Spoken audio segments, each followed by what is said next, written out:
ये खामोश मिजाज जिंदगी आपको जीने नहीं देगी, इस दौर में जीना है तो कोहराम मचा के जिए। साथियों नमस्कार। भरतपुर संभाग की 19 विधानसभा सीटों की यात्रा कराते हुए हम पहुंचे हैं आज सवाईमाधोपुर जिले की, या सीधे शब्दों में कहें तो नए जो 19 जिले बने हैं उनमें एक जिला बना है गंगापुर सिटी। गंगापुर सिटी में और गंगापुर सिटी में आपकी मुलाकात हो रही है गोपाल भाई सिलेठ जी से। ये गंगापुर शहर से दावेदारी कर रहे हैं। इनका मानना है कि विधायक बनने का हक इनका भी है। इस लोकतंत्र में जिस तरह से सब लोगों का हक है, इनका भी अपना एक हक है। तो पहले मिलिए गोपाल जी से। गोपाल जी भाई साहब, हाथ जोड़ के हमारे दर्शकों को नमस्कार करिए। आप सबके लिए नमस्कार, दर्शकों के लिए। आप अपना छोटा सा परिचय अपने शब्दों में कैसे देना चाहेंगे? मेरा जन्म करौली जिले में मासलपुर गांव में हुआ था। 3 जुलाई 1965 मेरा ये सरकारी रिकॉर्ड है। वैसे एक्चुअल में 15 फरवरी 1966 को मेरा जन्म हुआ और गांव में ही मैंने शिक्षा ली। उस समय हमारे गांव में सेकेंडरी स्कूल हुआ करता था, तो सेकेंडरी स्कूल तक मैंने पढ़ाई की है। शुरू से ही जीवन में ठाकुर जी की कृपा से एक भाव जागृत रहा है, वो सेवा का। मैं प्राइमरी स्कूल में जब पढ़ता था तो हमारा स्कूल एक छोटा सा था गांव के हिसाब से, और पाटरपोश मकान था, स्कूल था। मैं सुबह जल्दी स्कूल के समय से पहले जाकर के और स्कूल की सफाई करता था। खेल कूद सारे चीज़ों में रुचि लेता था। हमारे घर में एक दुकान थी परचूने की और मिठाई की, मेरे पिताजी किया करते थे। स्कूल के बाद मैं दुकान पे भी पिताजी की हेल्प करवाता था। धीरे धीरे समय बीतता गया। 10वीं क्लास पास कर ली बढ़िया अंकों से। पता नहीं क्या कहते हैं कि लोग, समय का एक ऐसा वो रहता है जो आदमी की जीवन में बदलाव ला देता है। पता नहीं क्या हुआ, ऐसा उचाट खाया मन पढ़ाई से कि हिंडौन जाकर के रहने लग गया। और उसके बाद सिलेट फैक्ट्री के अंदर सेल्समैनशिप शुरू कर दी। सन 84 में सबसे पहले मैं गुजरात गया था सिलेट बेचने के लिए। दाहोद, गोधरा, यहां से शुरुआत की थी मैंने सन 84 में। धीरे धीरे सेल्समैन ही करते अनुभव हो गया। और अनुभव के बाद मुझे मेरे सपनों में भी उम्मीद नहीं थी कि मैं गंगापुर जाके रहूँगा। लेकिन पता नहीं क्या वक्त का जो खेल होता है ना, वो ऐसा होता है कि समय बड़ा बलवान। 93 में मैं गंगापुर आ गया। गंगापुर आकर के गंगापुर में पुरानी अनाज मंडी में जाकर मंडी में सिलेट की फैक्ट्री शुरू कर दी। उसके बाद धीरे धीरे रीको एरिया में फैक्ट्री बना ली। वहाँ भी काम चलता रहा। 14 साल तक मैं किराए के मकान में रहा हूँ, बच्चों का पालन पोषण किया है। मैंने मेरी जिंदगी में इतने बुरे वक्त देखे हैं कि ईश्वर किसी को नहीं दिखाए, लेकिन ईश्वर की ऐसी कृपा रही है, मैं कभी किसी भी समस्या से, कैसे भी संघर्ष से, कैसी मुसीबत से पीछे नहीं हटा। उसकी कृपा से, उस ठाकुर जी की कृपा से चलता ही रहा। क्यों चलता रहा? जब मैंने देखा जीवन में इस मृत्यु लोक में राम जी आए, उन्होंने संघर्ष किया इस मृत्यु लोक में, इस धरती पे आकर के। भगवान कृष्ण ने अवतार लिया, उन्होंने संघर्ष किया। तो वो कुछ ऐसी चीजें अंदर ठाकुर जी ने पैदा कर दी कि जब ठाकुर जी ने संघर्ष किया है तो फिर मैं क्या हूं। करता रहा, चलता रहा। ये स्कूल आज की तारीख में है, इसकी भी मेरी कोई प्लानिंग नहीं थी।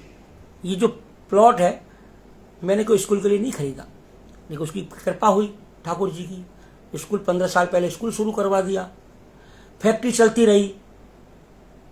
फिर जब मुझे ऐसा लगा 2015 में कि अब सिलेट का समय लगभग जा चुका है, तो मैंने उस फैक्ट्री को भी बंद कर दिया। क्यों कि इतने संकटों के बाद, समस्याओं के बाद, पैसा लगाने के बाद और उसमें कुछ मिलना जुलना लगभग नासा हो गया। एक दिन 12 जुलाई 2010 के दिन अचानक पता नहीं क्या मन में आया कि पॉलिटिक्स में जाओ। मैं क्या ठाकुर जी पे शुरू से विश्वास करता आ रहा हूं और ठाकुर जी ही कह रहे हैं मुझसे कि राजनीति में जाओ। 13 जुलाई 2010 को पुष्य नक्षत्र थे। पुष्य नक्षत्र की वजह से अचानक ऐसा मन में आया कि कल ही पार्टी को ज्वाइन करना चाहिए। फिर मैंने मंथन किया किसको करूं, तो मुझे भारतीय जनता पार्टी की तरफ हो कि भाजपा को। 13 जुलाई 2010 को मैंने पार्टी का कार्यकर्ता बन गया। और सच्चाई बता दूं मैं आपको, मेरे जीवन की राजनीति में आने का मेरा मकसद सिर्फ सेवा, सहयोग, समर्पण के लिए आया हूं। और जिस 30 सालों में गंगापुर का आदमी जानते हो, गंगापुर की पब्लिक जानती है कि 30 सालों में भी मैंने सेवा, सहयोग और समर्पण ही किया है। जो समय पे मुझसे बना, जो मेरी हैसियत थी, जितना मुझसे बनता, बच्चों का भी पालन पोषण करना, धंधे को भी संभालना, परिवार के अलावा रिश्तेदार भाई बंधु को संभालना। अकेला सिंगल आदमी था, लेकिन मेरे से जो जैसा बनाया आज तक 30 साल में, मैंने कुछ न कुछ जनता के हित में किया ही है। दौलतराम सैनी आपको नमस्कार कर रहे हैं, नमस्कार ले लीजिए उनकी। नमस्कार सर, नमस्कार। अब मैं आपको बता दूं, 13 जुलाई 2010 में जब मैंने पार्टी ज्वाइन करी, राजनीति में मेरे विरोधी ने बहुत रंग लगाए, ज्वाइन करने में लगाए, लेकिन मैंने पार्टी ज्वाइन कर ली और मैं कार्यकर्ता बन गया। 13 जुलाई 2010 से 13 जुलाई 2023 आ रही है। 13 साल मुझे होने जा रहे हैं। मेरे विरोधियों ने राजनीति में मुझे 13 साल से दबा के रखा है, दबा करके। लेकिन ठाकुर जी की जो व्यवस्था है, अगर वो दबाता ठाकुर जी तो मैं दब जाता, लेकिन उसकी कृपा रही है, मैं फर्श से राजनीति में भी अर्श पर पहुंच चुका हूं। कैसे पहुंच चुका हूं सुनो आप। इन 13 सालों के अंदर सबसे पहले मैंने 2010 में ही उदय मोड़ गंगापुर सिटी में एक प्याऊ की शुरुआत की। प्याऊ भी कैसी, दिल्ली जयपुर में जो 1 रुपए गिलास में जो पानी मिलता है ट्रॉली के अंदर, वो ट्रॉली लाया मैं दिल्ली से चिल्लर आया पानी ठंडा करने का। क्या लाया? चिल्लर। पानी ठंडा फैक्ट्री पे लगाया, फैक्ट्री पे पानी ठंडा करता और उदय मोड़ चौराहे पे उस ट्रॉली में पानी भरता। पानी पिलाने वाला पानी दिन भर पिलाता। रोज का कम से कम नहीं तो 700-800 लीटर पानी रोज सप्लाई करता था मैं फैक्ट्री से। उसके बाद मुझसे किसी ने कही कि अस्पताल है सरकारी, उसमें मरीज पानी के लिए तरस रहे हैं, लोग बिस्लरी की बोतल खरीद रहे हैं। मैंने उस ट्रॉली को यहां से कहां भेज दिया? हॉस्पिटल में भेज दिया, सरकारी अस्पताल में भेज दिया। और अब पानी कहां जा रहा है? फैक्ट्री से चिल्लर अस्पताल में भेजना चालू कर दिया। वहां जितनी बनी उतनी सेवा करी, लेकिन वहां भी लोगों का क्या हाल था, मरीज क्या करते, उसी पानी से तो हाथ धो रहे हैं लैट्रिन के, उसी पे ही कपड़े सुखा रहे हैं। तो मेरे पास शिकायत आने लगी। डॉक्टर ने कहा भाई साहब यह तो बहुत वो हो रहा है। मैंने कहा ठीक है कोई बात नहीं, जिनको पानी नहीं है वो तो पानी पी रहे हैं, और जो नहीं समझ रहे हैं इसका दुरुपयोग कर रहे हैं। उसके बाद आज से 7 साल पहले की बात है। 7 साल पहले गंगापुर में ये पोजीशन थी गंगापुर की कॉलोनियों में लोगों के पास पीने का पानी नहीं था और सबसे ज्यादा प्रॉब्लम मुसलमान भाइयों की थी। सबसे ज्यादा मुसलमान भाइयों के नली नहीं है पानी पीने के। उसके बाद एससी की जो बस्तियां थी वहां भी परेशान थे। उस ठाकुर जी की कृपा से, उस लक्ष्मी महारानी की कृपा से नया तो लिया मैंने ट्रैक्टर, 5 लाख रुपए का चेक देकर के नया ट्रैक्टर खरीदा। लगभग 2 लाख रुपए लगा करके नया टैंकर बनवाया। 7 लाख रुपए नंबर 1 की ओर लगाए। क्यों लगाए? राजनीति में दुश्मन पहले पैदा होता है, तो मैंने 7 लाख रुपए नंबर 1 के ही लगाए। उसके बाद ड्राइवर रखा। रोज के 2,000-2,500 रोज का खर्चा था, पानी भरवाने का, ड्राइवर का और डीजल का। लगातार मैंने ऐसी कॉलोनियों में भेजा जहां पानी की समस्या थी। मैंने क्या किया, टैंकर के अंदर 14 बाल लगवाए, चारों तरफ पाइप लगा करके 14 बाल, जिससे एक बार में 14 आदमी पानी भर सके। लोगों की दुआ मिली, आशीर्वाद मिला। लोगों की आशीर्वाद से लक्ष्मी मैया की कृपा बढ़ती चली गई। फिर मैंने देखा बहुत से ऐसे परिवार हैं जो कमा नहीं सकते, बुजुर्ग हो गए, जिनके परिवार में, भाई बंधु में, परिवार में कोई कमाने वाला नहीं है। बेचारे जाने कैसे अपने गुजर कर रहे थे। मैंने ऐसे परिवारों को ढूंढा। मियाँ बीवी बेचारे, कोई अकेली है, कोई कैसे है, जो न तो बना सकते हैं और न उनकी मेहनत करने की बस की है। उनके घर भिजवाए टिफिन, खाने का टिफिन भिजवाया घर। क्यों भिजवाया? जो ना तो कमा सकते हैं और ना वो शारीरिक भी नहीं है और ना आर्थिक है, उनके टिफिन भिजवाया। उसके बाद 5 साल पहले सरकारी विद्यालयों में, गांवों में, शहरों में, सरकारी स्कूल में जर्सियां बांटी बच्चों के लिए सर्दियों में। क्यों? लोगों को ये बताओ, अब आप इसको रोक के थोड़ा सा, विधायक बनने की इच्छा किस दिन मन में आई? विधायक बनने की इच्छा 92 में मैं इंदौर में रहता था। हमारे ओम प्रकाश मित्तल जी थे, भाजपा के बहुत बड़े नेता थे वो, और शायद उस टाइम 92 में उनकी लगभग 60 साल की उम्र होगी। 90 के अंदर हमारे मित्तल जी बने चेयरमैन हिंडौन सिटी के, और ईमानदार थे और इतने जो मानो का बनियान में शेर है हिंडौन में, शेर। ठीक, चेयरमैन बन गए 90 में। चेयरमैन बनने के बाद 92 के अंदर आज भी हिंडौन में वहां पुलिस चौकी है, थाना है, मंडी के अंदर बाहर मेन रोड पे। उस जमीन पे भूमाफियाओं ने कब्जा कर लिया, रात में दुकानें बना दी। शेखावत जी हमारे सीएम थे उस टाइम। मित्तल जी हमारे जयपुर गए, उनको तोड़वाने के लिए, दुकानों के लिए ऑर्डर लेने गए थे। महुआ से हिंडौन के बीच में उनका मर्डर कर दिया गया। उनका जब मर्डर हुआ पूरे हिंडौन में सन्नाटा छा गया। क्यों?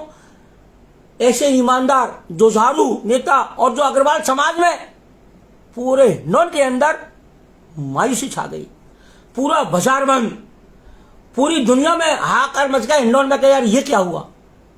ठीक, विधि का विधान मिटता नहीं है। मित्तल जी की शव यात्रा निकली। मित्तल जी की खुद की बगीची है, हिंडौन करौली रोड पे है, अभय विद्या मंदिर स्कूल के पास में बगीची थी।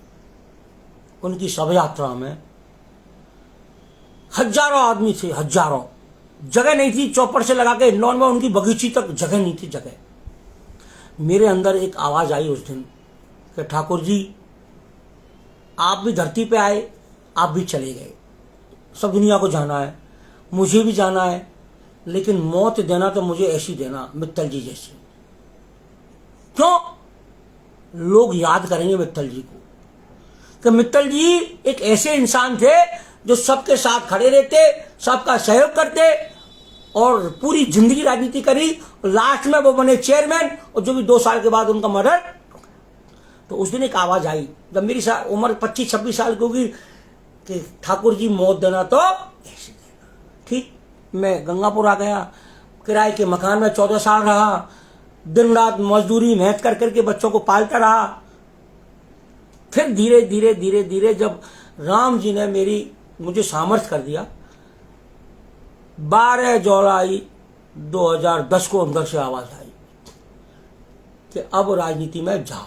पार्टी आपको अपना कीमती सिंबल क्यों दे? पार्टी सिंबल क्यों दे उसका कारण मैं बता दूं क्यों देना चाहिए पार्टी को मुझे।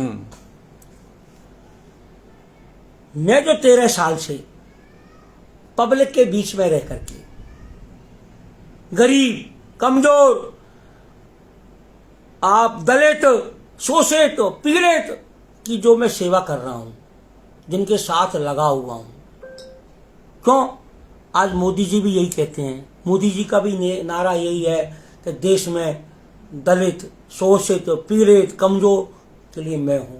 मोदी जी भी ऐसे ही कहते हैं। तो ऐसा ही मेरी वो है कि गरीब कमजोर के साथ मैं हूं और जीवन भर रहूंगा। आपने अपने एक फ्लैक्स पर लिख रखा है भावी विधायक। ये बात, ये कॉन्फिडेंस आपके अंदर कहां से आया? ये विश्वास मुझे मेरे कर्मों ने दे रखा है। मैंने जो कर्म किए हैं 30 साल के अंदर, 13 साल से तो नेतागिरी में, 30 साल से इस गंगापुर में मैंने जो कर्म किए हैं वो मेरे विश्वास में है। और दूसरे मैं आपको बता दूं, आपको पब्लिक जनता को, मैं ठाकुर जी पे ही विश्वास करता हूं केवल जीवन में। और ठाकुर जी ने मुझसे कह रखा है तू मेहनत कर, चलता रहे। जैसे राजा राम जी के राजयोग नहीं थे, वो तो ठाकुर जी थे। अगर तेरे राजयोग नहीं है तो उसका इंतजाम तो मुझ पर भी नहीं हो, राम जी कहते हैं। तो बाकी इंतजाम तो विधाता के लिए तो कोई मिटे ही नहीं। बाकी की 99% इस गंगापुर सिटी का एमएलए गोपाल भाई सिलेटी होगा। और सुनो कैसे होगा, 99% टिकट मेरे पास है भाजपा का। उसका कारण क्यों है सुनो आप। अब पार्टी राजस्थान में ऐसे लोगों को उम्मीदवार बनाएगी और ढूंढ रही है पार्टी के राजनीतिक द्वेषता के कारण राजनीतिक विरोधियों ने कमल के फूल को तो दाव रखा है। कमल के फूल को दाव रखा है क्यों? उनके पास ताकत है, उन्होंने दाव रखा है। और ऊपर कंगारू दिख रहे हैं। अब पार्टी क्या कर रही है? सर्वे करा करके ढूंढ रही है उन कमल के फूलों ने कि भाई लाओ कमल के फूल लाओ, जो खिलाए कमल को, ऐसे फूल ढूंढ रही है। तो मेरा विश्वास इसलिए है, 30 साल के से सेवा करता आ रहा हूं और इन 13 सालों में मैं पार्टी में जब आया, सेवा, सहयोग और समर्पण लेकर के, संकल्प लेकर के आया हूं। और सुनो, मेरा जितना भी जीवन शेष है मैं इसी संकल्प को लेकर के ही पार्टी के साथ चलूंगा। एक चीज और अर्ज कर दूं मैं आप सबको, अगर इस बार भारतीय जनता पार्टी ने मुझे उम्मीदवार बनाया गंगापुर से, कांग्रेस की जमानत जब्त करके रहूंगा। ये मेरा संकल्प और है। वो रिकॉर्ड तोड़ूंगा 70 साल का गंगापुर में। अगर पार्टी मुझे टिकट देगी, कांग्रेस पार्टी के उम्मीदवार की जमानत जब्त। क्यों? अब लोगों को सेवक चाहिए, एमएलए नहीं चाहिए, सेवक चाहिए। क्यों? जनता जागरूक हो चुकी है। बहुत संक्षेप में आपको अगर गंगापुर के लोगों से 1 मिनट में कोई बात कहनी हो तो क्या कहना चाहोगे? गंगापुर के लोगों से मैं ये कहना चाहूंगा, अब की विधानसभा से पूरी विधानसभा में अब की जब वोटिंग करो, जिस दिन बटन को दाबो उस दिन अपने जमीर से पूछना, अंदर आत्मा से पूछना कि अब की वोट हम किसको दें। पार्टी नहीं, चेहरे के लिए। कौन से आदमी को एमएलए बनाए जो 25 साल से इस गंगापुर में गंदगी फैल रही है उसको साफ कर सके। क्यों? सुनो, देखो मैं अभी तक मैंने कोई चुनाव लड़ा नहीं है। उसके बाद पिछले 1 साल से, पिछले 1 साल से विधवाओं के लिए कंबल बांट दिए, विधवाओं को आटा बांट दिया, सरकारी स्कूलों में फिर दोबारा से जर्सियां बांट दी। और अब निकाल रखी मैंने 25 मई से पूरी विधानसभा में आशीर्वाद यात्रा। उसमें क्या कर रहा हूं पता है आपको? बुजुर्ग जो महिला है 50 साल से और उससे ऊपर की, सबको 1-1 शॉल। बुजुर्ग आदमी है उनके लिए 1-1 अंगोछा। और उनसे हाथ जोड़ के कह रहा हूं कि भैया देख, आपकी वोट चाहे किसी को देना, वोट मन का है, लेकिन सोच समझ के देना। क्यों देना? 25 साल से देख रहा हूं, 25 साल से यहाँ के नेताओं ने अपने काम किए हैं, कोई जनता का काम नहीं किया है। उनके अंदर राम नहीं है तो वो काम भी नहीं करते हैं, वो अपना काम कर रहे हैं। जनता परेशान है। मैं हर विधानसभा में जा रहा हूं, क्या कहती जनता? 5 साल में राम करने नहीं आते हैं। 5 साल में मैंने वायदा किया है सबसे, 5 साल में 2 बार जाया करूंगा, होली और दिवाली। समस्या सुनूंगा और समस्याओं को निपटा दूंगा। पार्टी ने अगर सिंबल नहीं दिया तो क्या निर्दलीय चुनाव लड़ेंगे? देखो सुनो साहब, मैंने लगभग अधिकांशतः हमारे जो बड़े नेता हैं प्रदेश में और केंद्र में, सबसे मैंने अर्जी लगा रखी है कि मैं अब की चुनाव लड़ूंगा। वो क्यों लड़ूंगा? मेरी मजबूरी है। इतने वर्षों में लोग मेरे मुंह पे कह देते हैं कि तू चुनाव तो लड़ता नहीं है, और चुनाव आते जब ढंग करता है, नाटक करता है। अब लोगों की कहां तक सुनूं मैं? क्यों सुनूं? मेरी 57 साल की उम्र हो चुकी है, मैं पारिवारिक जिम्मेदारी से फ्री हूं, ठाकुर जी की कृपा है, तो मैं क्यों सुनूं? अब सुनो, हार जीत ये राजयोग का खेल है। जिसका राजयोग होगा वो विधानसभा में पहुंचेगा। तो मुझे हार जीत का भी डर नहीं है। मुझे अगर पार्टी मुझे टिकट दे देगी तो मैं पार्टी का एहसानमंद दूं, और एहसान आज नहीं पूरे जीवन रहूंगा। अब सुनो, पब्लिक से मैं कहता हूं, लोगों से, अगर मुझे आपकी टिकट दे दिया तो मेरे जीते जी मैं ही यहां बनूंगा एमएलए, ये और मुझे विश्वास है। मैं सबको साथ लेकर चलूंगा, सबका काम करूंगा, और फिर जाति से कौन हूं? बनिया। और बनिया जात ऐसी होती है, सब दुनिया के जहर को बनिया ही पी सके, वो कोई की बस की नहीं है। बनिया भी हूं, सेवा भाभी भी हूं। और फिर सुनो, अभी 1 महीने बाद एक निवेदन कर दूं सबसे, टी शर्ट बनवाई है, टी शर्ट गांवों के लिए, शहरों के लिए, युवाओं के लिए। 18 साल से और 40 साल तक के युवाओं को टी शर्ट बनवाई है। कैसे? मोदी जी का तो फोटो जेब पे, मोदी जी का, और आगे लिख रही है सिलेक्ट, है ना? क्यों बनवाई है?